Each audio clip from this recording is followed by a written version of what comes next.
Apesar de trabalhar fora do país e um cargo executivo fazer parte do imaginário da maioria dos profissionais que aspiram fazer carreira corporativa, o que percebemos na prática recrutando e selecionando para outros países é que são poucas as pessoas que conseguem imaginar como é e se preparar para uma expatriação.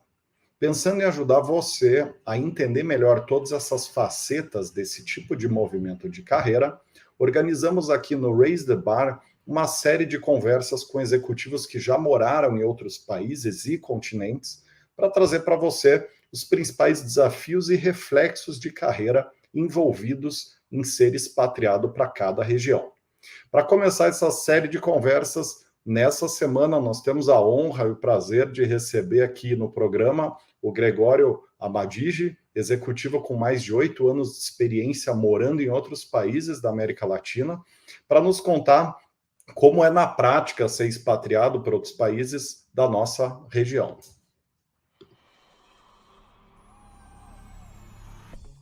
Com experiência avaliando a carreira de mais de 100 mil executivos de vendas e marketing nos 5 continentes e networking trabalhando para as principais empresas e segmentos no mundo, decidimos ajudar você a se atualizar semanalmente sobre carreira, tendências e curiosidades da área. Sejam muito bem-vindos e bem-vindas ao Raise the Bar, o podcast oficial da The For Sales Company, a maior recrutadora de profissionais de vendas e marketing da América Latina, que levanta tua régua trazendo conteúdos exclusivos através dos principais executivos, especialistas e headhunters de vendas e marketing do país.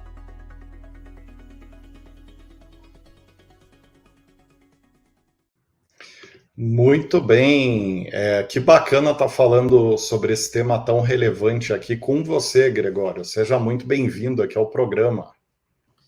Obrigado, Rodrigo.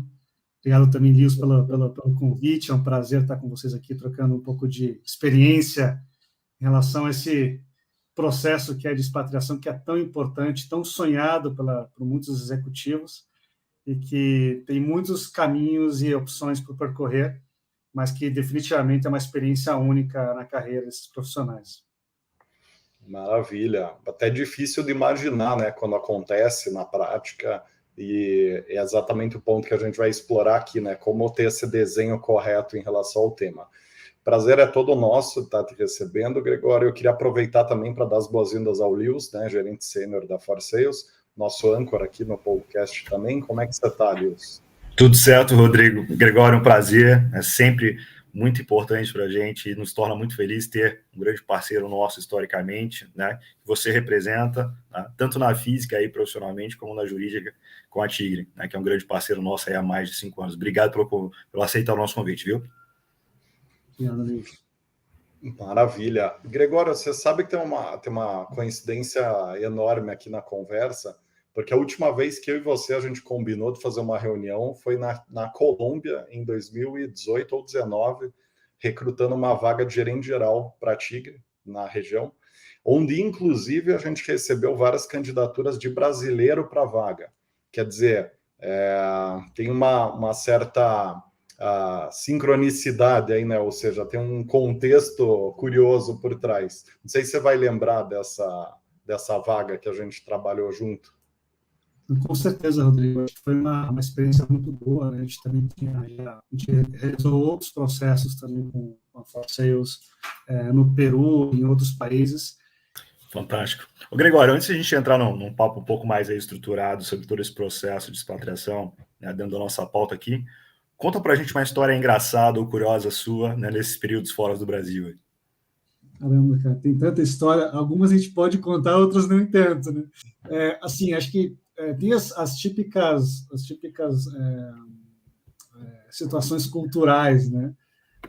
De você, principalmente eu trabalhei na região andina, né, aqui da América do Sul, e tem realidades muito diferentes do Brasil, né? Então, uma das experiências mais assim pitorescas que eu tive foi quando a gente entregou um projeto de ligação no Equador para uma comunidade indígena do Equador, e a comunidade ela veio depois de um tempo realizar o pagamento dos produtos, né? Uma comunidade muito humilde. Foi até um processo que foi bacana, porque a gente ao mesmo tempo também obviamente vendeu a um preço que para eles seria um preço justo, né? Mas a forma como eles eram pagar para a gente, eu estava uma vez no escritório, daí veio a comunidade, veio com o seu caminhão para pagar os produtos, e quando eu vejo eles entrando na sala para conversar comigo, eles trouxeram o pagamento em sacolas plásticas em notas de $5, que era o que a comunidade tinha arrecadado para poder pagar os produtos que eles haviam adquirido. Eu fiquei, eu e o financeiro, por um bom tempo, aquela pilha de dinheiro na mesa, assim, contando o dinheiro que a gente tinha recebido da comunidade. Até coisas desse sentido, que eu acho que é muito bonito, né? Então, você vê que, de fato, quando uma companhia está inserida em algum contexto diferente, ela tem que se adaptar também e entender que o cliente muda, né? Acho que essa foi uma experiência bacana, porque eu não esperava em ter que passar por algo parecido com isso, e até hoje esses clientes são muito gratos pela forma como a gente trabalhou com eles. Cada país é uma história, são regras sociais diferentes, né, coisas que isso também depende muito da capacidade do expatriado de você conseguir observar, primeiro respeitar e depois entender, né, que as coisas acontecem, o choque cultural não tem a ver com você, mas tem a ver com como você está enxergando a cultura deles. Maravilha. Gregório, conta um pouquinho para a gente, cria um contexto mais amplo aí, né, da tua experiência na América Latina, né? Que ano que tu foi, né? Quais países você viveu, né? Em cidades que você viveu, né? E os períodos para a gente criar aí um contexto para quem está nos ouvindo. Excelente, excelente.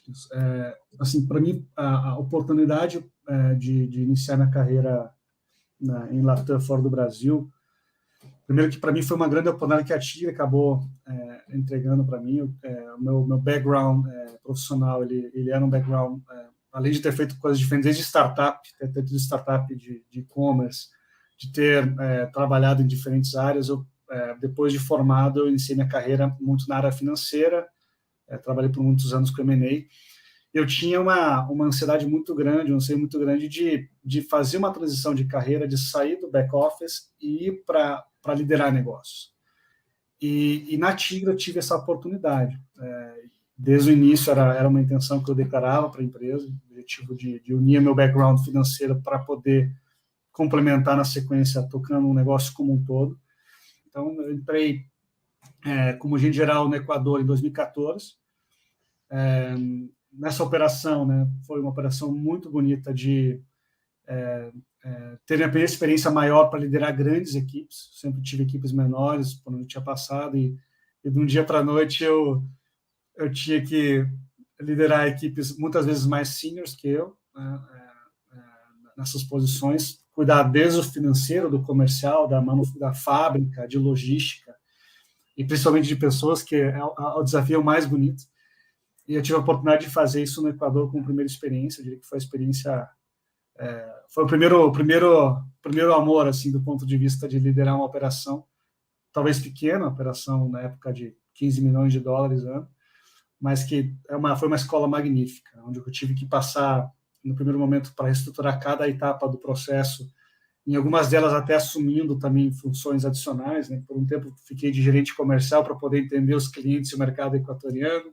Então, muita sola de sapato gasta em diferentes cidades do país, fazendo, obviamente, uma racionalização, cuidando dos principais clientes, e esse foi um processo que durou aí, de colocar a operação em uma situação financeira aceitável e saudável. Foi um processo que aconteceu ao longo de 2 anos. Também tive alguns presentes também nesse país, né? Além de país incrível para viver, que muitas vezes a gente tem até um preconceito ou falta de conhecimento mesmo, né, em relação a alguns países da América Latina, mas tem surpresas muito positivas. O Equador, para mim, foi uma surpresa positiva do equilíbrio de qualidade de vida, uma cultura muito aberta para pessoas que vêm de fora, e cidades, por exemplo, como Quito, muito boas para morar. Então, a gente, às vezes, tem muita preocupação, até quando fala Latam, né, e você compara, talvez, com expatriações mais fancies, né, como os Estados Unidos, Inglaterra, Europa, mas eu diria que você tem ganhos gigantescos também por topar desafios como este. Então, no Equador, fiquei 2 anos, fiz todo um processo de reestruturação do negócio, cuidando tanto do aspecto financeiro, mas também criando base para que a companhia pudesse crescer mais rápido na sequência. E quando eu estava no final do segundo ano, a Tigre fez um novo convite para mim para poder também fazer o mesmo processo na unidade que a gente tem no Peru, em Lima. E eu acabei acumulando função, então eu cuidava do Peru e do Equador. Fiquei no Peru com os 2 chapéus, né, de Peru e Equador, por praticamente 4 para 5 anos. Então entrei em 2016 no Peru e fiquei até quase 2019, 2020 no Peru. Nesse mesmo tempo, né, a gente também optou por mudar a configuração das regionais fora do Brasil, da Latam, e eu acabei também tomando uma outra atribuição para cuidar da operação da Colômbia. Então fiquei com os países da costa pacífico ali da América do Sul, Colômbia, Equador e Peru. E a última etapa da jornada foi em 2020, 2021 e até o 22 agora, cuidando da operação da Tigre no Chile, e já cuidando da região como um todo, né, desde o Chile até a Colômbia. Então, foi uma jornada muito bacana, foi uma jornada que foi tendo steps de desenvolvimento tanto meu e de desafios que foram graduais, diria eu. Então, acho que isso foi muito importante para a carreira e também para a companhia, no sentido do que você acaba trazendo também em termos de bases e de ciclos de gestão, né? Eu acredito que o expatriado ele tem uma missão muito clara para ele, de desenvolvimento, mas ele também tem uma missão, um entendimento que ele deixa no final do ciclo de gestão dele para o próximo ciclo. Seja que o próximo ciclo seja um outro expatriado que venha substituir ele, ou seja um local, né? Então, ter essa clareza que o desafio ele tem uma temporalidade, ele tem entregas no primeiro, no segundo, no terceiro tier desse ciclo de gestão, é fundamental para que o colaborador ele tenha um sentido que ele conseguiu fechar o ciclo muito bem, entregar muito bem, né, com uma missão muito clara. Ele, obviamente, ele não consegue fazer milagre em ciclo de 3 ou 5 anos no negócio, mas ele consegue deixar caminhos e entregas muito claras para o seguinte ciclo. Isso é bom para ele, isso é bom para o negócio, porque gera uma perpetuidade saudável do que a gente faz. Enfim, acho que isso foi um processo muito natural na Tigre e muito bacana, né? Então, essa basicamente é a história dos meus últimos 9 anos na Latam. Que fantástico, que fantástico. Ainda bem que tu voltou para o Brasil, né? Senão nesse ano você estaria na Guiana nesse momento. Olha, pela lógica, eu estaria na Antártida, né? Porque essa foi descendo. Essa foi Equador, Peru e Chile, né? Então seria o Ushuaia. É verdade, poderia ser. Então mas foi muito bacana, pessoal, muito bacana. Gregório, eu queria começar aqui a parte mais específica sobre o know-how de pontos relevantes sobre expatriação, te pedindo para comentar aqui para quem está avaliando uma proposta de expatriação ou para quem sonha em um dia ser expatriado, o que essas pessoas têm que levar em conta na hora de pensar sobre aceitar ou não uma proposta fora, na tua visão. Perfeito. Acho que eu vou separar, talvez, em três dimensões. Uma dimensão transacional, como relação colaborador-empresa, uma dimensão familiar e pessoal, e uma dimensão profissional. Acho que são as três coisas que acontecem ao mesmo tempo. Talvez eu vou entrar na primeira, na mais fria, digamos assim, que é uma dimensão transacional. Eu acho que a gente tem que começar, na minha opinião, desmistificar a expatriação do ponto de vista de prêmio ou de reconhecimento. A expatriação, na minha opinião, isso é muito particular, né, uma opinião muito própria, eu vejo que ela tem que ter benefícios para os dois lados, muito, muito claros. E também a expatriação, eu faço até uma analogia com as linhas aéreas, né? Quando você lembra como é que eram as linhas aéreas, eu voei no final da aviação de luxo das linhas aéreas, né? Mas o pessoal que voou na década de 80, até no início da década de 90, voaram uma espécie de luxo, né? Você tinha talheres de prata, você tinha um serviço VIP, né? E o contexto do mercado, a concorrência, funcionava de forma muito tranquila. Hoje, a gente vê as linhas aéreas já com um caráter muito mais pragmático de relação de custo-benefício das coisas. Eu diria que a expatriação ela também ela acabou amadurecendo nesse aspecto. Quando uma companhia define por expatriar um colaborador, hoje ela te compara muito com um profissional local, seja do ponto de vista de remuneração, sendo expectativa também de retorno também, em termos de resultado. Né? E isso, né, às vezes, causa uma primeira frustração no colaborador, porque às vezes ele tem uma experiência, porque quando ele olha a literatura e olha experiências de expatriados de grandes empresas ou de empresas que no contexto passado faziam isso de forma muito procedimentar, que a empresa vai dar um pacote de benefícios luxuoso para o colaborador. Existe essa expectativa muito alta. Não significa que os benefícios não sejam bons, pelo contrário, acho que as companhias, em geral, elas são muito responsáveis de dar um conforto para o colaborador, por morar fora do país, né, por tudo que representa você se deslocar. Mas, geralmente, existe a expectativa é muito mais alta do que, geralmente, o que as companhias, olhando hoje o que o mercado mesmo faz, nos benchmarks de expatriação fazem, é diferente, acho que mudou um pouco. Então, acho que é importante ter essa clareza que quando vier uma proposta, você tem que encarar como a companhia faria essa mesma proposta para um local. E por que ela não contrataria o local, ela contrataria você, com os custos adicionais que representam uma expatriação. Queira ou não queira, existe, né? Todo um assignment de ida ou de volta. Algumas companhias oferecem ajuda de custo de moradia, de educação para os filhos, outras não. Então, vai depender muito da dinâmica de competitividade de mercado, né? Como é que você se compara em relação ao mercado local e que retorno que isso vai dar, tanto para a operação que você vai entrar, mas principalmente qual que é o investimento que a empresa faz, esperando o teu retorno também. Então, acho que ter essa visão clara, ela ajuda muito a gerenciar a expectativa, na minha opinião. Tá? Acho que esse é o primeiro comentário que eu gostaria de fazer do ponto de vista transacional do processo do convite, da negociação, é entender esses aspectos. Tem outros aspectos também muito práticos no processo de expatriação que é importante, é entender a questão tributária, né? Entender claramente como é que vai ser a tua estrutura de benefícios naquele país, a forma de contratação, né? Eu acho que vale sempre a pena estressar esse ponto para você ter todas as dúvidas tiradas antes de você iniciar a tua jornada. Eu acho que é muito válido.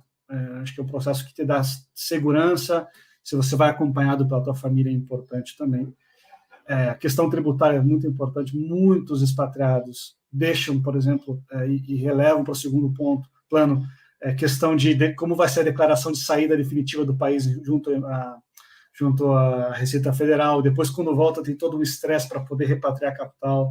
Então, todos esses aspectos são importantes de tirar dúvida de como é que vai ser o recebimento, a FGTS, como a gente chama no Brasil, como é que funciona lá fora, você consegue resgatar, não consegue resgatar, como é que vai ser o teu processo de saída depois de volta, você vai ser desligado, vai ser uma renúncia, né? Então, todas essas coisas têm que estar muito claro para evitar esse estresse ao longo do processo. Então, eu diria que isso do ponto de vista transacional, muito importante. Tá?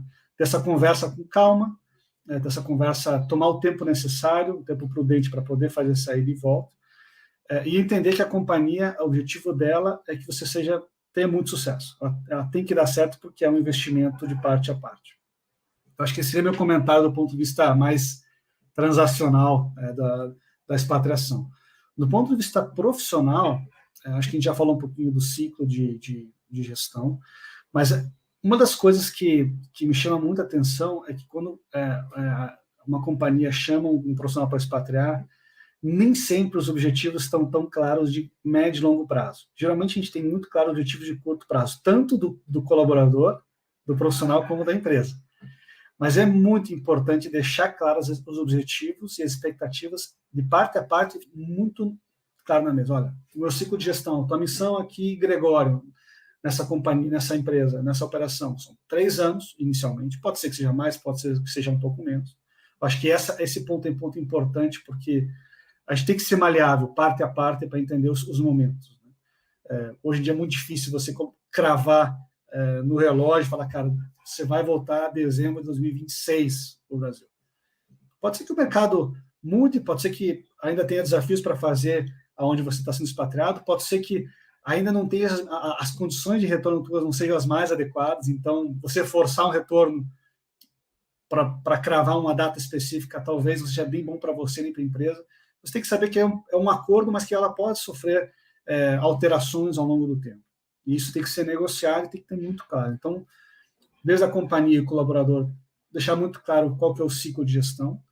Aí, o ciclo, digamos que é de 3 anos. Cara, ao final de 3 anos, ano 1 a gente tem que entregar isso, no 2 isso, no 3 isso, de forma geral. Se eventualmente o colaborador vai ficar um ano a mais, bom, a gente entregou o ciclo antes. Então, a gente deixou ainda mais preparado para o seguinte ciclo que vai tomar o negócio.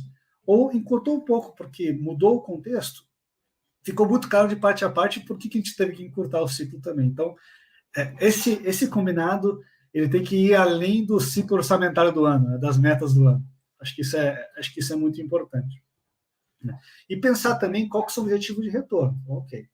Por que eu estou mandando o Gregório para o Equador agora? O que eu espero dele depois de 3 anos? Que conhecimento que eu estou mandando expatriado, que ao ele retornar, me vai dar algum tipo de diferencial competitivo.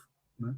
Estou pensando na empresa. E pensando no profissional também, qual que é o meu objetivo? Né? Quando você pergunta, geralmente, para um colaborador que quer uma proposta de expatriação, a resposta clichê normal é: não preciso, quero aumentar meu leque cultural, conhecer outras culturas. Perfeito, isso aí é importante. Mas por quê? O que você vai fazer com isso? É só um crescimento pessoal, só para você realmente abrir os horizontes? Que soft skills você quer realmente trabalhar? Como é que você vai usar isso para a tua vida pessoal depois e para a tua vida profissional depois? Então, acho que exercitar com o profissional essa clareza dá sentido e propósito, porque o que acontece, né? Esse é um ponto, entrando já fazendo a migração para o profissional, né? Existe uma curva de choque cultural, isso aí, você tem vários autores que falam sobre isso, que é o processo da expatriação. O processo de expatriação, quando você tem claro o objetivo e o endgame, ele te ajuda a passar por essa curva de choque cultural. Eu diria que são 5 etapas. E acontece na ida e acontece na volta. Para mim, são 5 grandes etapas. Cada autor, literatura, fala um pouco diferente, mas geralmente acontece assim. Pensamos em um ciclo de 1 ano. Quando você chega na nova cultura, na nova empresa, num país novo, existe uma fase ali que eu diria que são nos primeiros meses, que é a fase da lua de mel. Cara, é aquela emoção de você chegar no país, tudo é novo, a experiência de você comprar uma coisa no supermercado, de você falar com o cliente, de você perceber que o teu idioma está melhorando. Obviamente, os expatriados geralmente é bem recebido, né, pelos locais, porque é um ser diferente, uma espécie nova no ambiente. Então, tudo é muito legal, tudo é muito novo. Né? A novidade ela é sempre muito gostosa. Né? As experiências engraçadas no começo. Isso geralmente acontece nos primeiros meses, que eu diria que é a lua de mel. Depois entra numa seguinte etapa, que começa uma etapa de rejeição. O que é a rejeição? As primeiras dificuldades que ele começa a perceber que a velocidade que ele gostaria que as coisas acontecessem, seja na casa dele, ou seja no trabalho, ele começa a ter as primeiras resistências, ele começa a falar, poxa, não é tão bom assim, nem tudo são flores. E ele começa a viver também um processo interessante de se comparar com como é que ele era antes. Poxa, mas cara, esse perrengue não passava no Brasil. Porque a minha equipe no Brasil não era assim. A cultura aqui é diferente. Os caras não pensam como eu penso. E aí você começa a ter um processo de rejeição. Né? E geralmente na metade desse ciclo, desse período aí, colocamos lá, nos primeiros 6 meses, você realmente chega na etapa mais crítica. Que você começa a questionar de por que você está ali, geralmente. Cara, não estou feliz, estou deprimido, estou ansioso. Aí o cara começa a sentir saudade da família. Poxa, cara, sinto saudade do churrasco do Brasil, dos meus pais, dos meus amigos, do meu network. E existe todo um processo de regressão. E muitas das expatriações, às vezes, chegam nessa etapa e expatriados desistem e voltam. Tá, cara, não me adaptei. Não significa que não se adaptou necessariamente, significa que ele não passou por toda a etapa. Porque depois dessa etapa, que ela leva um tempo, que até o momento que você chega na consciência e fala assim, cara, ou eu me adapto para sobreviver, ou eu me transformo ou eu volto, não tem jeito. E aí você começa uma etapa de aceitação. Ele fala, cara, okay, aqui as coisas são diferentes, aqui são coisas que eu vou ter que me transformar, eu vou ter que me moldar, e eu vou começar a entrar num processo de melhora. E isso acaba acontecendo. E as pessoas começam a fazer uma etapa de recuperação da motivação, na medida que ela vai percebendo que ela vai entregando resultado, que ela está mais culturalmente mais moldada na sociedade, numa forma de fazer negócio, e ela começa a voltar numa etapa normalmente de ascendente do momento que ela chegou. Mas isso acontece geralmente com grande parte dos expatriados, tanto na ida, mas também na volta. A gente também vive a mesma coisa na volta, que é o honeymoon na volta cara, putz, estou revivendo meus amigos, eu vou naquele restaurante que eu gosto, as pessoas no escritório me recebem super bem, está todo mundo com curiosidade para saber como é que foi, aí você começa a sentir, depois começa a passar o mesmo processo na volta. E aí existe algo que eu na primeira experiência internacional que eu tive, quando eu fui para a Inglaterra em 2005, eu estava na universidade, tirei um ano para poder aprender inglês e fui para a Inglaterra e fui vendedor de bicicleta, essa era a minha profissão. E minha professora da universidade, que tinha também tido uma experiência para atração, ela falou algo muito bacana quando eu saí, assim, que até hoje me marca. Falou assim, Gregório, essa é a decisão mais difícil da sua vida. Eu falei, mas por quê? Poxa, a experiência internacional é tão bacana. A maior dificuldade é que, se você passar por toda essa curva de expatriação, o teu conceito de casa ou de lar, ele nunca mais vai ser o mesmo. Eu falei, caramba, mas por quê? Mas, cara, minha casa sempre vai ser minha casa. Não. Porque você tira o aspecto geográfico e cultural da casa e ela vira muito mais individual. Então, você começa a ter um efeito pêndulo na tua vida.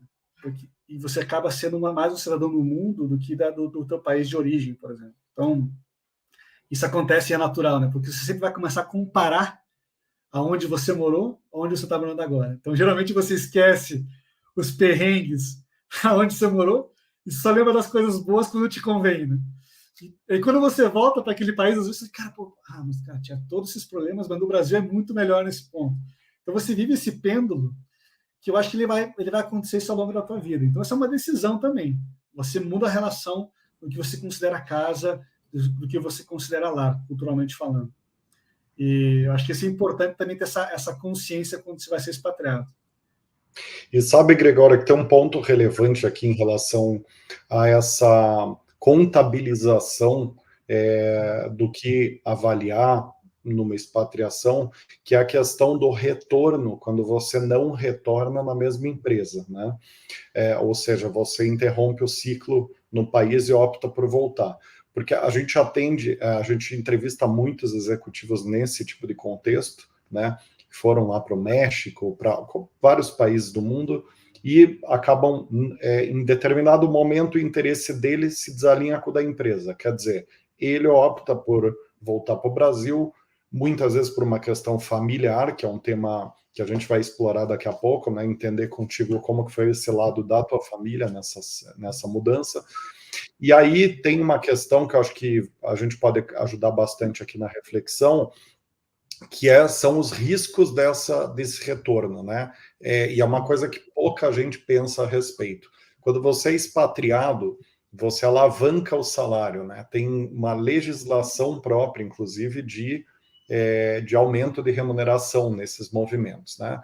E aí naturalmente, você se desalinha ao mercado, né? Você, sei lá, você é um gerente regional ganhando 15 mil, né? Você vai ser expatriado, você vai para 20. Então, você já cria um desalinhamento em termos de patamar salarial no movimento, né?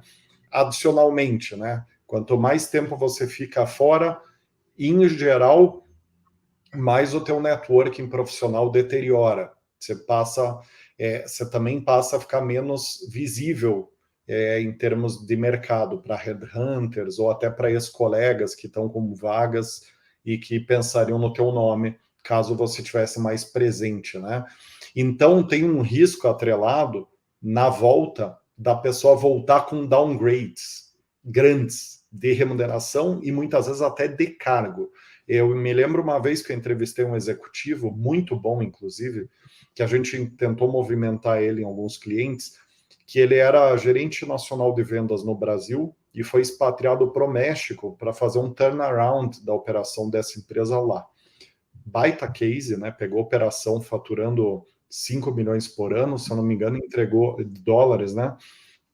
Entregou com 20 em 3 anos, então fez um projeto, uma alavancagem comercial muito legal, entregou o projeto redondinho lá no México, voltou para o Brasil por motivo familiar, e nesse retorno para o Brasil, a empresa não conseguiu absorver ele no quadro, apesar de ter tentado bastante esse ajuste, e ele acabou indo para o mercado. Voltou, demorou acho que quase um ano para voltar para o mercado, para conseguir ser contratado, e voltou num cargo de gerente comercial de uma empresa de médio porte, né?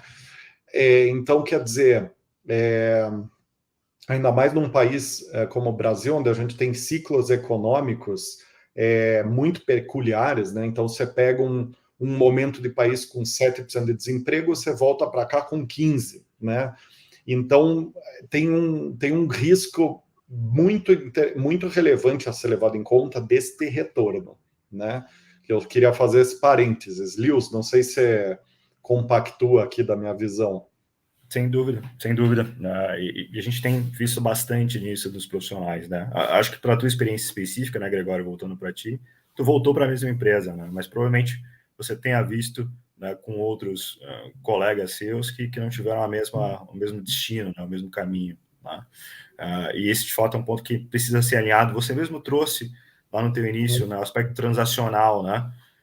Tá dentro desse plano, né? Poxa, a minha empresa vai me ajudar nesse processo, né? Tem um plano de volta.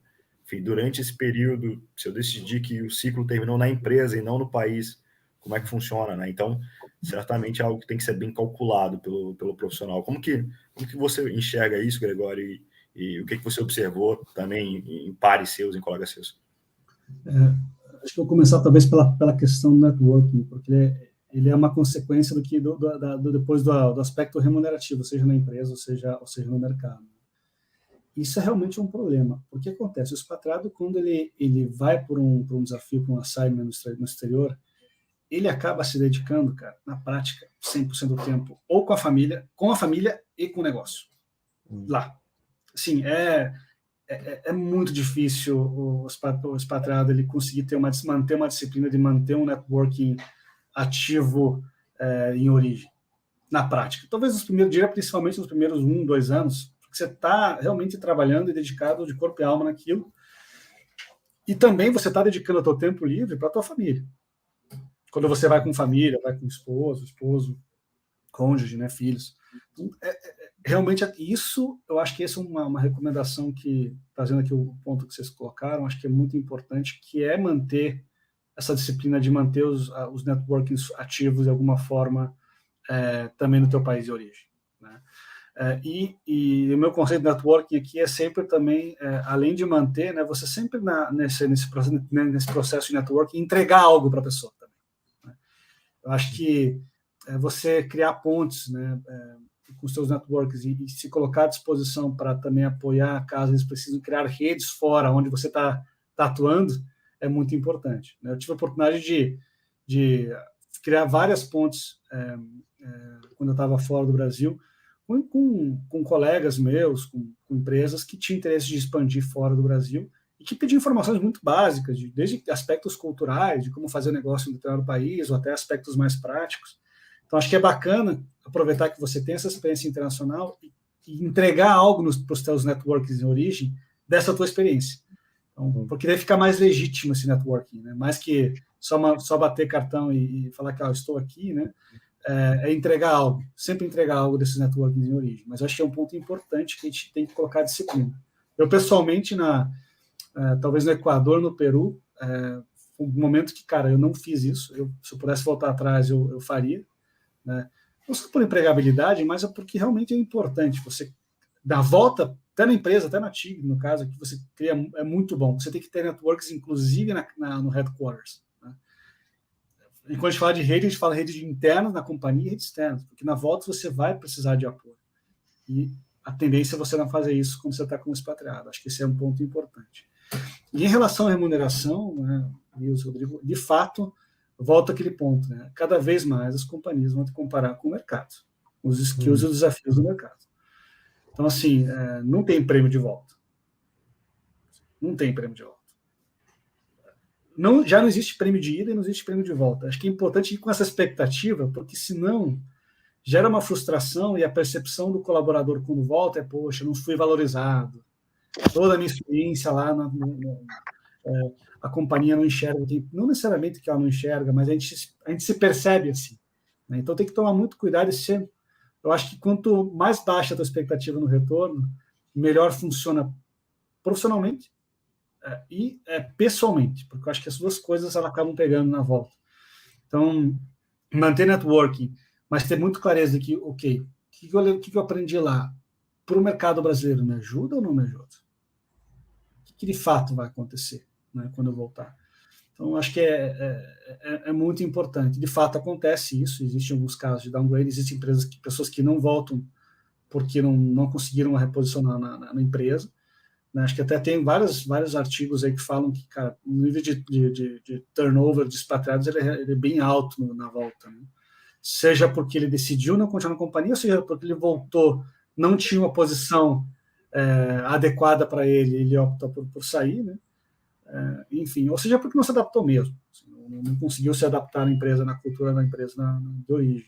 Porque também é muito difícil afirmar que uma companhia multinacional tem exatamente a mesma cultura em todos os países. Então, às vezes, você acaba tendo uma cultura diferente onde estava trabalhando e até uma liberdade diferente. Acho que isso é um ponto importante, pessoal. Né? Você, como expatriado, você tem muito mais autonomia. Muito mais autonomia. E você se acostuma com essa autonomia alta. Né?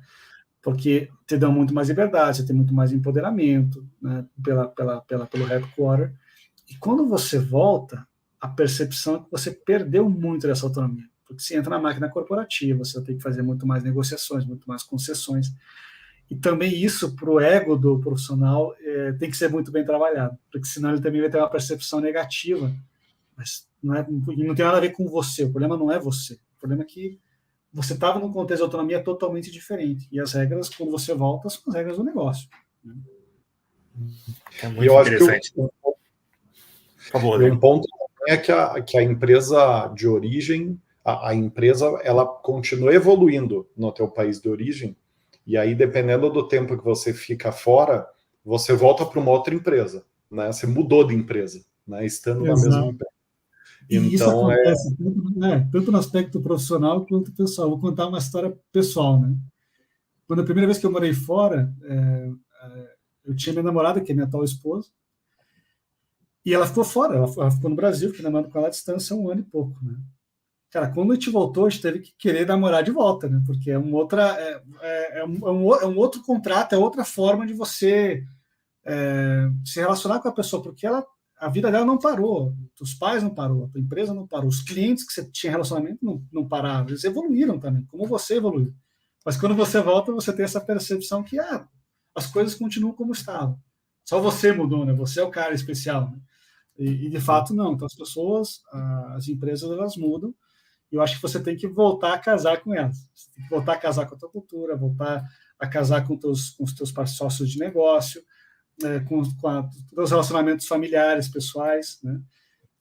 Então, tem que ter essa consciência, porque acho que o Rodrigo deu bem no ponto certo, que as pessoas mudam, né? A gente acha que não, mas mudam na volta.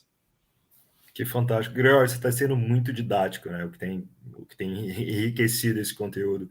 E aí você mencionou no início que eram 3 pilares, né? Transacional, o profissional e o pessoal. Já que a gente pegou esse gancho aí do pessoal, vamos entrar nele, né? Porque certamente isso é algo que impacta muito a performance do profissional, né? Se o pessoal não está bem azeitado ali, especialmente num movimento como esse, tem uma tendência os elementos profissionais não darem certo, né? Conta pra gente da tua experiência nisso, né? Como que você organizou, especialmente nesse momento da Tigre, né? Onde provavelmente você levou a tua família, enfim. Eu diria que são desafios diferentes para situações, contextos familiares diferentes e estratégias diferentes. Uma coisa, acho que você ser expatriado como solteiro, tá? Você não tem nenhum relacionamento sólido ou estável, você vai solteiro, por exemplo, sem ninguém, vai só você. Ou solo. Acho que ele tem um contexto. Tem pontos positivos e pontos de preocupação ou de atenção específico. Quando você vai com o teu cônjuge e você não tem filhos, é outra estratégia e outros pontos de atenção. Se você vai com cônjuges e filhos, são outros pontos de atenção e outra estratégia para tomar.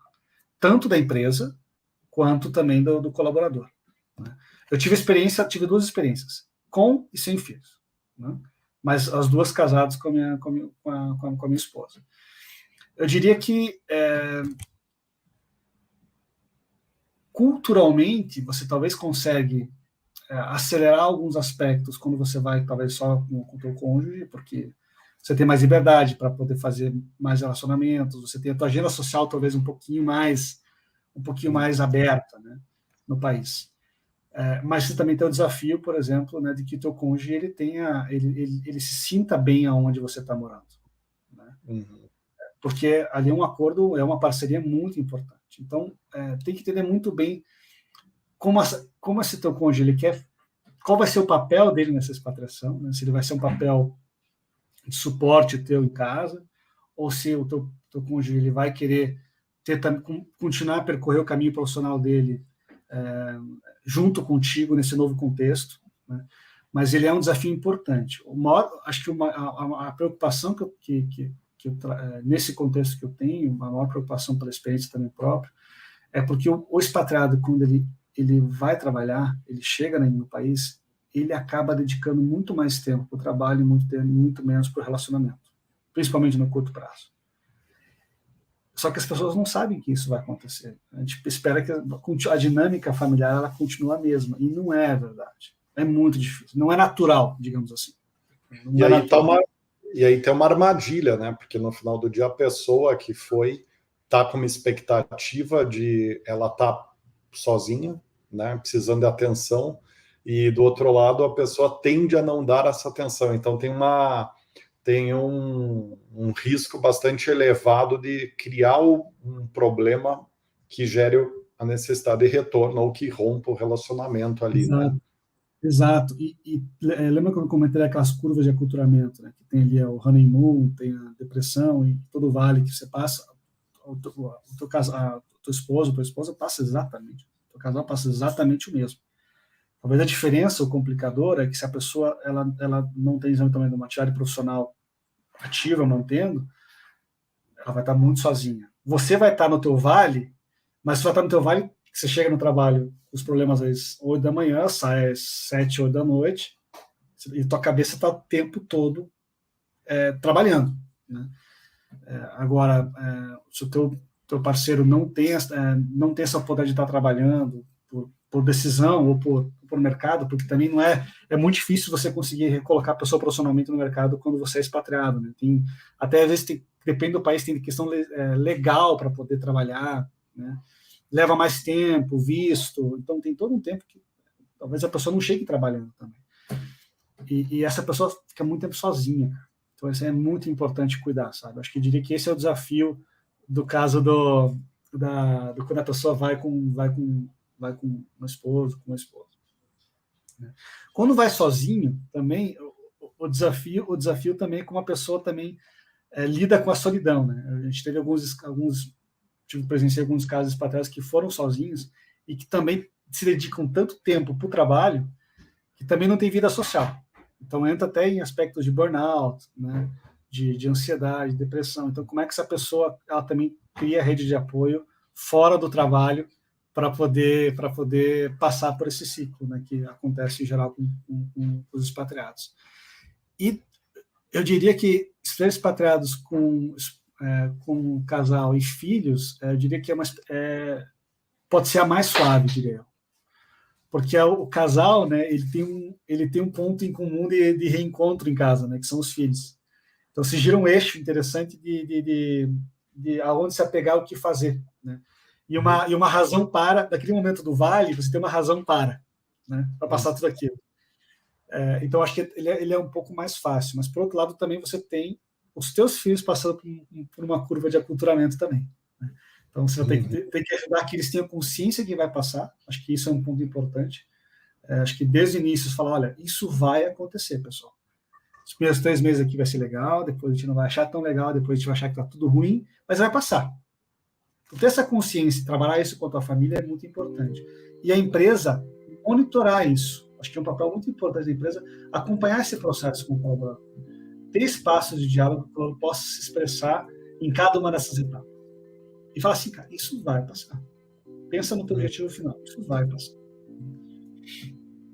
E, Gregório, pelo que eu analisei aqui na nossa conversa, eu estou concluindo que tem 2 pilares de sustentação bastante importantes para uma expatriação. Me corrija se você quiser complementar, e o Lewis também, na leitura dele em relação a isso. Mas me parece que a gente pode concluir 2 coisas. Primeiro, tem uma enorme importância em nivelar a expectativa sua e da sua família com relação a esse movimento, né? E segunda, há uma necessidade muito maior do que o usual em planejar bem a carreira, sobretudo o retorno para o país, dado esse contexto de aumento de salário, networking, visibilidade, todas as nuances que foram mencionadas. Além disso, alguma dica, algum pilar a mais que você queira trazer, você ou o Lewis, para a gente concluir o raciocínio aqui do episódio de hoje? Eu diria... Opa, desculpa, Luiz. Eu diria que antes de você assinar o contrato, eu falo assim, faça um assessment, pessoal. Qual que é a minha capacidade de comunicação? Do hard skills, ninguém vai ter dúvida, porque senão a empresa não teria feito o convite para você, certo? Mas olhando soft skills, olhando as habilidades pessoais, humanas, como é que está a minha capacidade de comunicação? Aqui não estou falando do idioma necessariamente.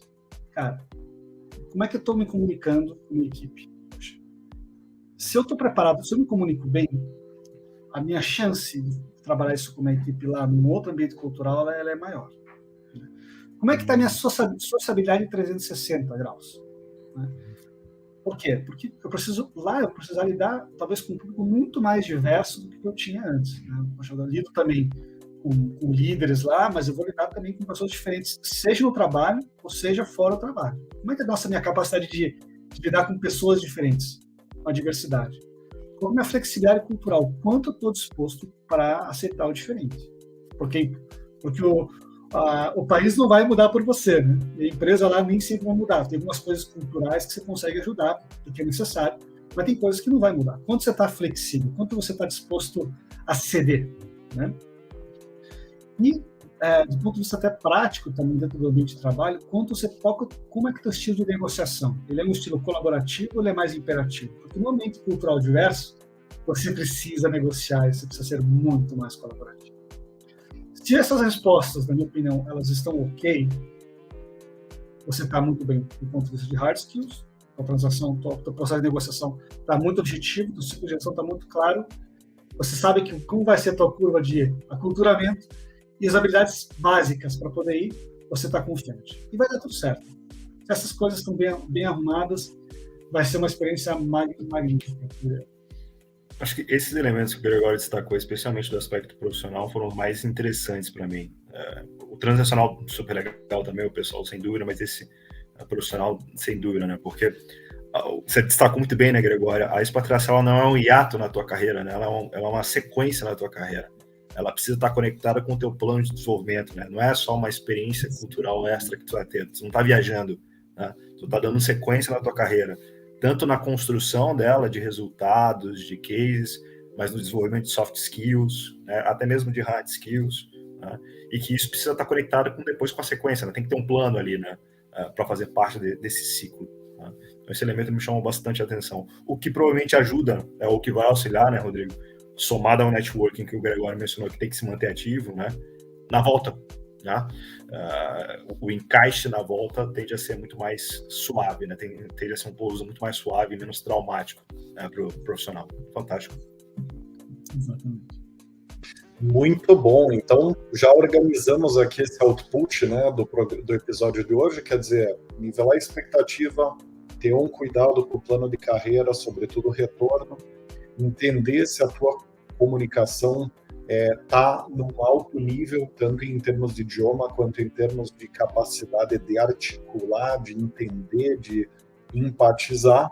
E, por fim, sociabilidade, quer dizer, a tua disposição em formar vínculos novos, reconstruir o ciclo social e, com isso, permitir essa aterrissagem suave nesse novo país, né? Chegamos ao fim, né, do episódio de hoje.